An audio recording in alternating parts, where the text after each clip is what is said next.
from Château de Razac. Here we are in the garden of the chateau, and these are magnolia, and they're absolutely exquisite. The smell is insane. We've probably got a week or so, maybe 2 weeks at the max of these in flower, and then we're going to start to reshape some of these trees. Another one here which is a bit overgrown by ivy, but as you can see, everything's coming into blossom. The Manoir has had quite a lot of work done to it since we were last here. I'll do a video of that shortly. I've started painting inside, probably the job I least like. And we're waiting for the kitchen to be finished and installed. We've got some final bits of electrics to happen.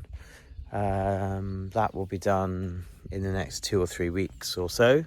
And I've started painting, which has been okay, but it's not something I enjoy. And we've started to cut the grass. There's a couple of areas like here, for example, on the driveway in, we're going to leave long. I've planted a load of wild flower seeds here. So I'm hoping come June, this will actually look a bit meadow-like, but not 100% sure whether that will take or not, because I literally just threw them down. And we've done the same here. And then we've got the path going up into the little orchard area. There's Flynn over there, pretending to be a French dog outside his dog house. Not that he'd ever use it. And yeah, let me show you inside. This is all the rubble that's come from inside the manor. We're waiting for a vehicle to arrive so that we then have a pickup truck to go to the dump. So we have new doors, which I think you've seen. New door, new patio door. All the windows are okay, they just need painting. The roofer will be here hopefully towards the end of June. Replace this roof, new roof here and new roof here. And then in September, all the stonework is the pointing's going to be taken out, and the whole house is going to be repointed.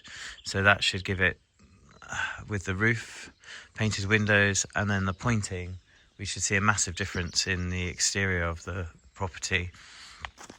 I have a meeting this week about this beam here, because at some point it began to fail, and as you can see, we propped it up once we purchased the property, but we need a new beam putting in. So we're speaking with a builder at the moment, so that we can basically get that replaced, and then that section of the house will also be pointed at the same time. We'll probably get new doors in here as well. This is our store at the moment. The idea for the garden is that we'll maintain some parking slightly differently to how I've parked here. But the idea is that the same floor that we have in the kitchen will then come out to about here. So we have a patio area. I'd like to create a pagoda in this area. When we were here last summer, this is an absolute sun trap. So the idea is that we create a covered area here with the grapevine coming over to give us some shade. As we go in, so we now have a kind of temporary kitchen. This is me just having ideas of colours. We've literally put a temporary area in so I can do some cooking and what have you. This is the old yellow that was in here, which I think was the utility room before, but it's too bold for my liking. And then this is the finished product of the wall. We do have a few final bits to do. There needs to be an electrical cupboard coming in here. We need to finish off the vent and cover that over. You can see Stephen has done an amazing job at rendering the... Flynn? Good morning.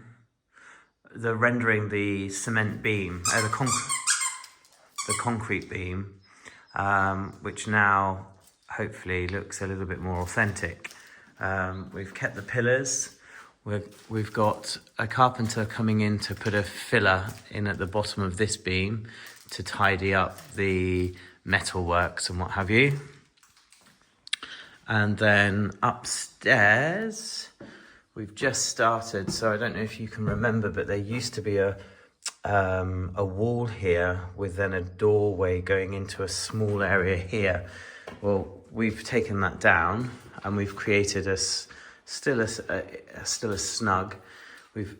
Stephen made the right decision to expose all the stonework here, and we think that's just worked really well. This will be probably my office, and then here we're going to have a small toilet area, sink, and then washing machine and tumble dryer. Through here, which is the dining room. A lot of you asked about what was going on with the fireplace. Why are we not installing a log burner to heat the house? And that's always been our intention. However, we've had some problems with the chimney, and what's happened here is the timber lintel that went from here across was problematic because it was it's a combustible material, so that needs to be a certain height away from the log burner. Now, because that was so low down, it would have been a traditional fireplace here, but it's been butchered, and it was butchered probably in the 70s, or maybe slightly earlier. But there was this timber lintel, which I'll get Charlton to pop a photo of what was here originally, and you can see with then the design that we've put in place for here. So what we've done is we've obviously taken the lintel away. We had to support the chimney, and then we installed a steel here. Now the steel is obviously holding the chimney stack, which now gives us an opportunity to create a higher opening here.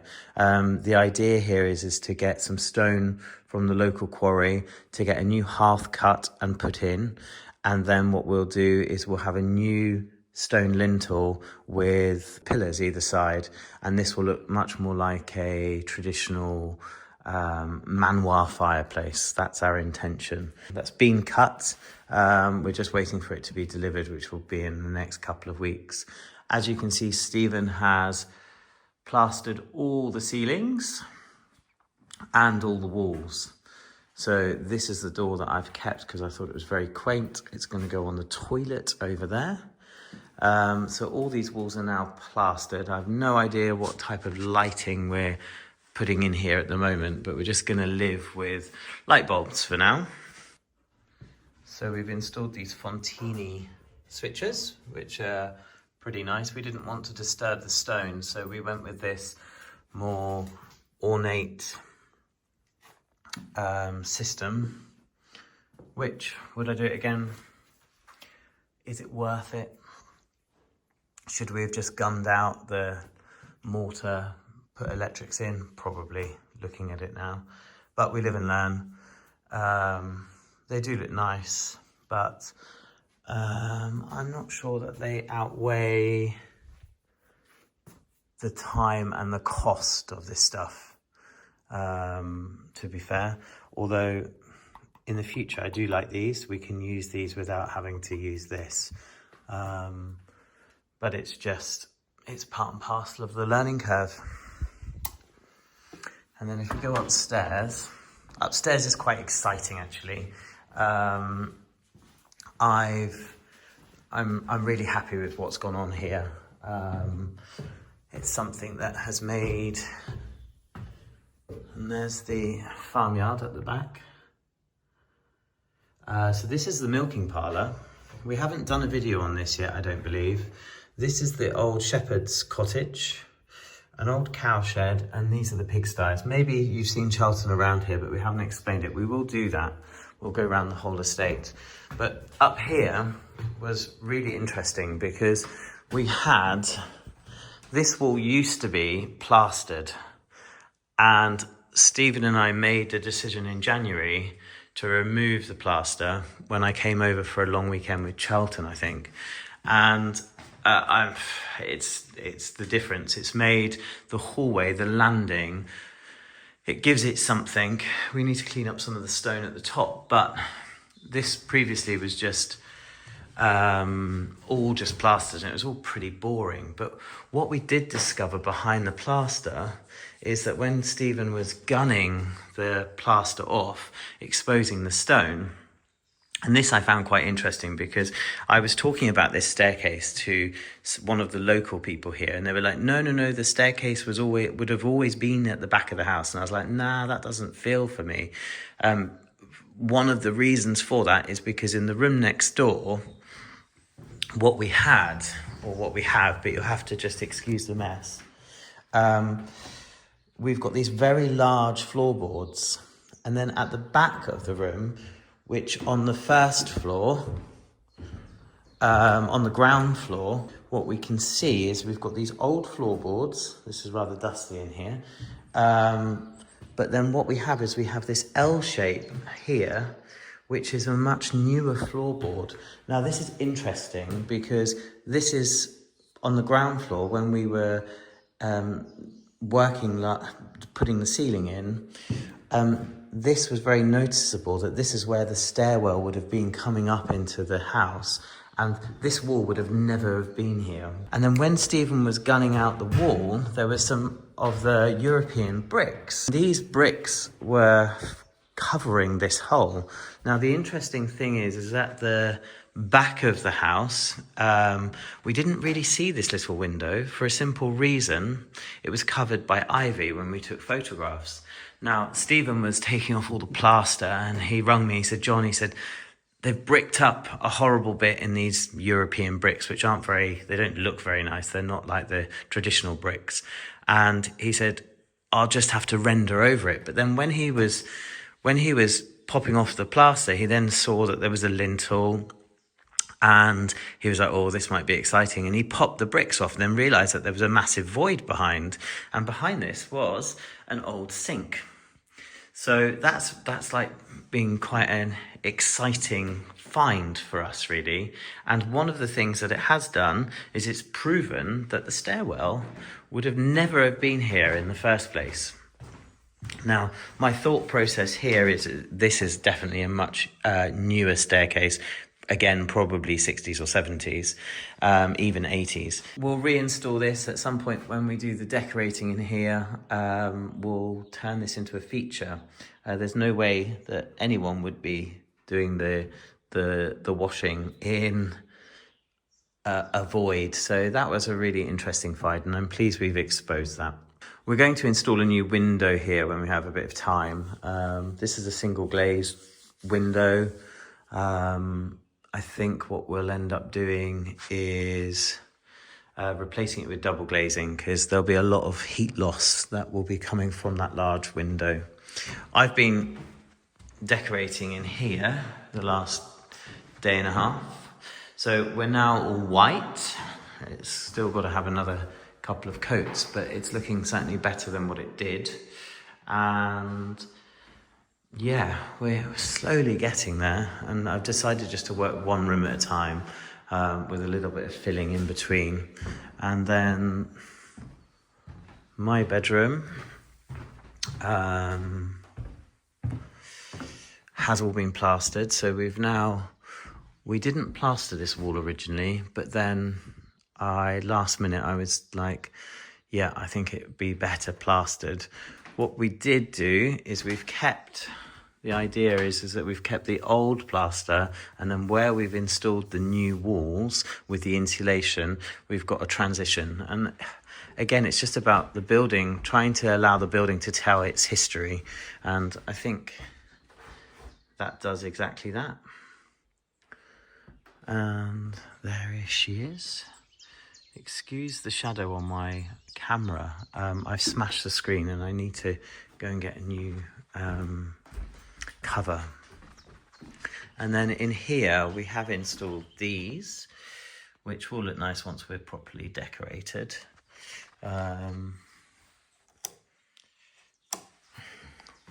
And yeah, that's where we are at the Manoir.